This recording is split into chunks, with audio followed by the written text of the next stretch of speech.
प्यारे विद्यार्थियों, आज हम अपने HCS के 1% रोजाना वाले सीरीज़ का चौथा भाग करेंगे।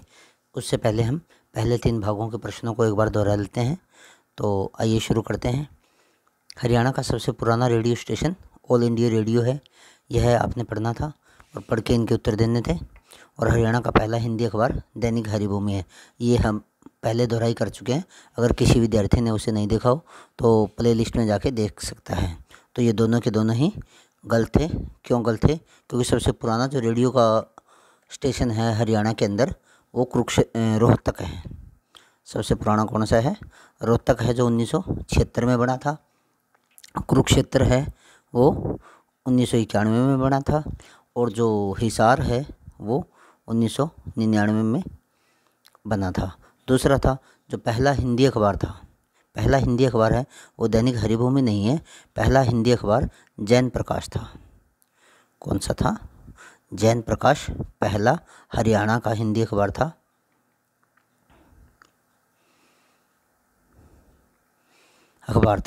और दैनिक हरिभूमि है वो पहला राष्ट्रीय अखबार था हरियाणा से। पहला राष्ट्रीय अखबार था हरियाणा से, जो कि रोहतक से ही छपता है। तो चलिए दूसरा प्रश्न देखते हैं। समुद्रगुप्त का दरबारी कवि कौन था? वाणभट्ट, हरिशेन, भवभूति या चंद्रप्रदायी? तो समुद्रगुप्त का दरबारी कवि कौन था? हरिशेन था। ये समुद्रगुप्त का एक सिक्का है। समुद्रगुप्त को हाथ में वीणा लिए हुए दिखाया गया है। कई बार पेपर में ये भी पूछ लेते हैं, ऐसा कौन सा सम्राट है जिसे हाथ में वीणा लिए हुए दिखाया गया है? तो ऐसा सम्राट कौन था?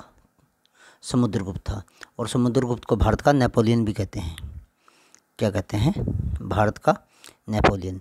इसका साम्राज्य जो विस्तार था वो काफ़ी बड़ा था, कंधार से लेकर नीचे श्रीलंका तक था। तो इनके दरबारी कवि कौन थे? हरिशेन थे। ये इनका सिक्का है। सिक्के में इन्हें राजदंड लिए हुए दिखाया गया है और इनके राजदंड का नाम क्या था? गरुड़ था। तो ये कुछ महत्वपूर्ण बातें हैं जो समुद्रगुप्त के बारे में आपको पता होनी चाहिए। हाथ में वीणा लिए हुए समुद्रगुप्त को दिखाया गया है। हाथ में वीणा लिए हुए समुद्रगुप्त को दिखाया गया है। समुद्रगुप्त के राजदंड का नाम गरुड़ था और इनका जो दरबारी राजकवि था उसका नाम क्या था? हरिशेन था। और ये चंद्रगुप्त के पोते थे। चंद्रगुप्त विक्रमादित्य के चौथे पीढ़ी में थे, पड़पोते कह सकते हो आप इनको। तो चलिए आगे। इसकी व्याख्या है, हरिशेन समुद्रगुप्त का दरबारी कवि था। प्रयागराज में प्रयाग प्रशस्ति, जो कि कौशाम्बी चट्टानों पर उकेरी गई है, की 33 पंक्तियां हरिशेन द्वारा ही लिखी गई हैं। समुद्रगुप्त चंद्रगुप्त प्रथम और लिच्छवी की राजकुमारी कुमारी देवी का पुत्र था। A.V. स्मिथ, ये एक महत्वपूर्ण बात है कि समुद्रगुप्त को भारत का नेपोलियन किसने कहा? तो A.V. स्मिथ ने कहा। समुद्रगुप्त के राज्य का विस्तार जावा, सुमात्रा और मलय द्वीप तक था। तो इसका जो राजपाट था वो कंधार से लेकर उत्तरी भारत में बंगाल तक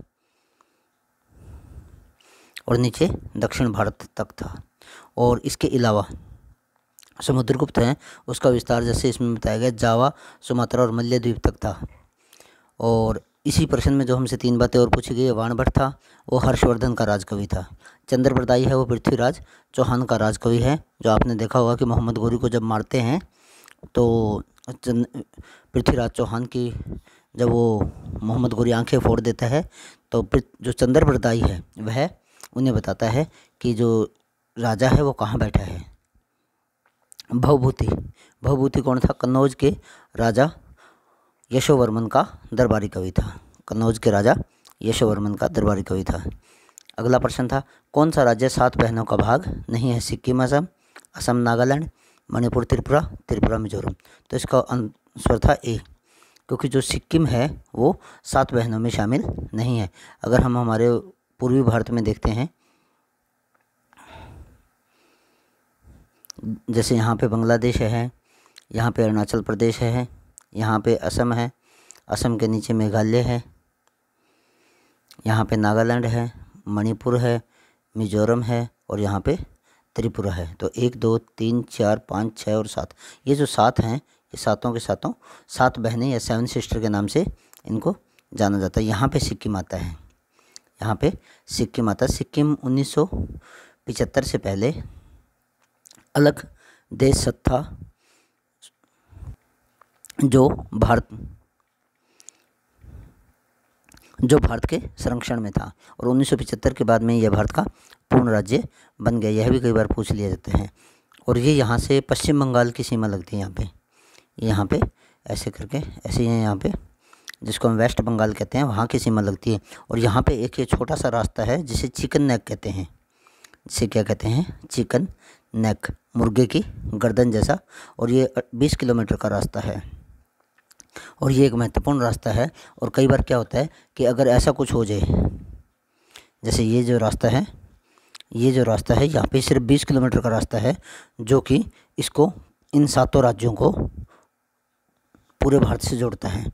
और अगर कल को कहीं किसी से युद्ध हो जाता है चीन वगैरह के साथ, और अगर चीन इसके ऊपर कब्जा कर लेता है, तो इन 7 राज्यों में से 7 राज्यों का भारत से संपर्क कट जाएगा, क्योंकि नीचे तो यहाँ पे बर्मा आ जाएगा, फिर वो ये बांग्लादेश का जलाधिकार क्षेत्र आ जाएगा, तो ये कट जाएगा।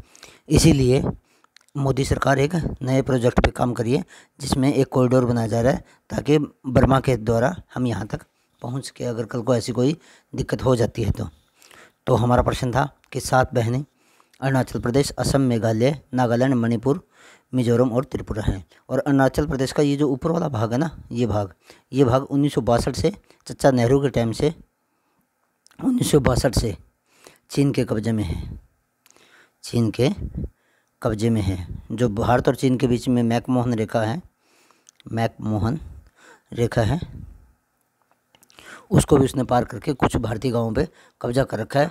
और वो कहता है कि जो अरुणाचल प्रदेश है वो पूर्वी तिब्बत है। चीन कहता है कि अरुणाचल प्रदेश है वो पूर्वी तिब्बत है। परंतु आज हमारे देश ने काफ़ी इस मामले में तरक्की की है, और यहाँ पे काफ़ी सड़कों का जाल और काफ़ी कुछ यहाँ पे एयरपोर्ट वगैरह बना दिए गए हैं, और अरुणाचल प्रदेश को मजबूत किया गया है। अगला प्रश्न देखिए। आज का प्रश्न है, निम्नलिखित कथनों के आधार पर सही उत्तर को चुनिए। शिवांशी यादव का चयन इंडियन स्पेस रिसर्च ऑर्गेनाइजेशन में हुआ है। Indian Space Research Organisation ISRO को कहते हैं। किसको कहते हैं? शिवांशी यादव चौधरी चरण सिंह कृषि विश्वविद्यालय हिसार की छात्रा है। नंबर 3, शिवांशी यादव मूल रूप से महेंद्रगढ़ जिले की रहने वाली है। नंबर 4, इसरो द्वारा हर साल जनवरी में इंटरेस्ट टेस्ट लिया जाता है और बाद में इंटरव्यू के द्वारा चयन होता है। तो इनमें से आपने उत्तर छांटना है। पहला सही है, दूसरा सही है, पहला और चौथा सही है, पहला, दूसरा, चौथा सही है। आपका लिए समय शुरू होता है 10 सेकंड का। 10 सेकंड तक आप विचार कर लीजिए। एक महत्वपूर्ण संस्था है ISRO, Indian Satellite Research organisation.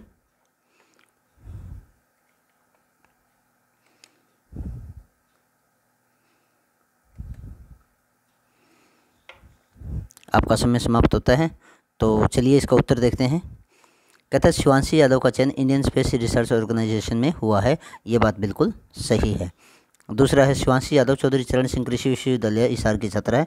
ये बात भी बिल्कुल सही है, इसलिए हमारा पहला दूसरा ठीक है। तो इसमें से हम चौथे को काट सकते हैं, क्योंकि पहला और चौथा है। फिर है शिवांशी यादव मूल रूप से महेंद्रगढ़ जिले की रहने वाली है। तो ये हमारा गलत है, क्योंकि शिवांशी यादव रेवाड़ी की रहने वाली है। कहाँ की रहने वाली है? रेवाड़ी की रहने वाली है। और रेवाड़ी के पास खुशपुरा गांव है, खुशपुरा गांव, वहाँ के रहने वाली हैं। इनके जो पिताजी हैं वो जेई हैं एग्रीकल्चर विभाग में।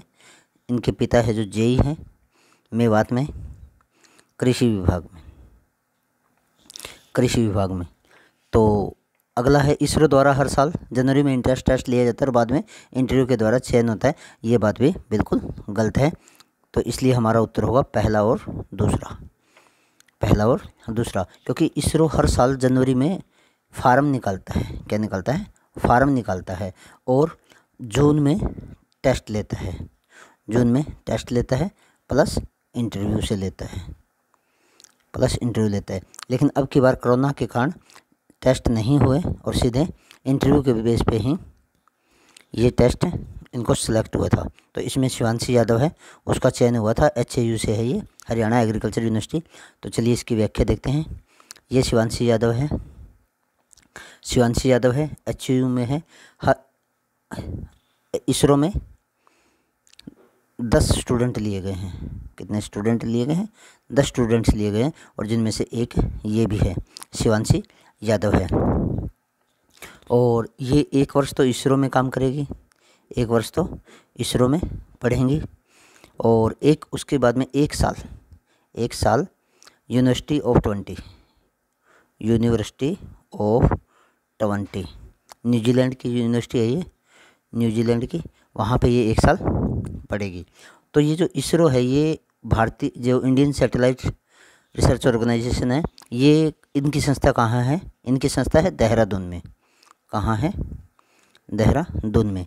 ये इनका, ये देखिए IIRS, ये इसकी संस्था है। यहाँ पे ये ट्रेनिंग करेगी। शिवांशी यादव है जो यहाँ पे करेंगी। और जो शिवांशी यादव है वो फ़िलहाल इंजीनियरिंग एंड टेक्नोलॉजी की स्टूडेंट है, इंजीनियरिंग प्लस टेक्नोलॉजी की, और यहाँ की ये छात्रा है, देहरादून के अंदर करेगी। और ये यहाँ पे कृषि सैटेलाइट पे काम करेगी, कृषि में सैटेलाइट का प्रयोग, कृषि में सैटेलाइट का प्रयोग, इस विषय पे ये अपना काम करेगी। और ये आप देख सकते हो देहरादून के अंदर इसरो का संस्थान है जहाँ पे ये पढ़ेगी।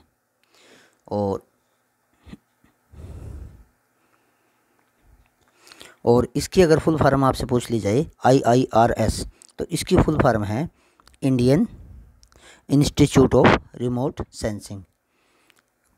यहाँ लिख देते हैं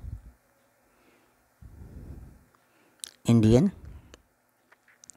इंस्टीट्यूट ऑफ रिमोट सेंसिंग, ये इसमें है। और इसकी स्थापना 1966 में हुई थी। कब हुई थी? 1966 में हुई थी, जब हमारा हरियाणा बना था। तो चलिए अगला प्रश्न देखते हैं। RTDS के बारे में निम्नलिखित कथनों पर विचार करिए। RTDS का अर्थ है real time data acquisition system. इसका संबंध नहरी पानी की चोरी रोकने के लिए किया जाएगा। यह हरियाणा में पहले चरण में 120 स्थानों पर लगाए गए हैं। मेरा पानी मेरी विरासत योजना के तहत हरियाणा में किसानों को 10,000 की प्रोत्साहन राशि प्रदान की जाती है। तो इसका उत्तर है पहला या दूसरा, पहला, दूसरा, तीसरा, पहला, चौथा, पहला, तीसरा, चौथा।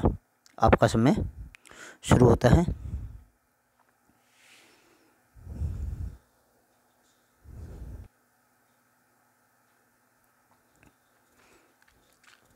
RTDAS real time data acquisition system.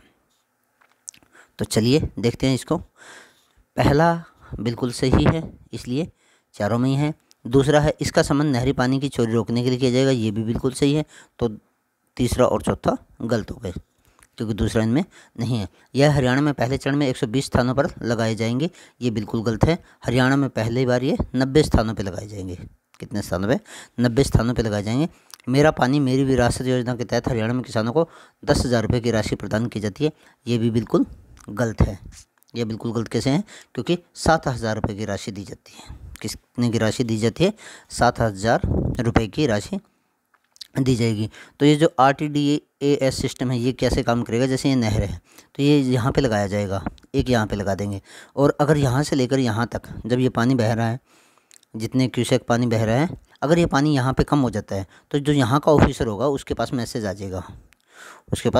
आ जाएगा, कि यहाँ से इतना पानी चला था और आपके पास यहाँ पानी आया तो इतना पानी कम हो गया और बीच में से यहाँ से पानी चोरी कर लिया गया है, तो वो उसके ऊपर कार्रवाई करेगा।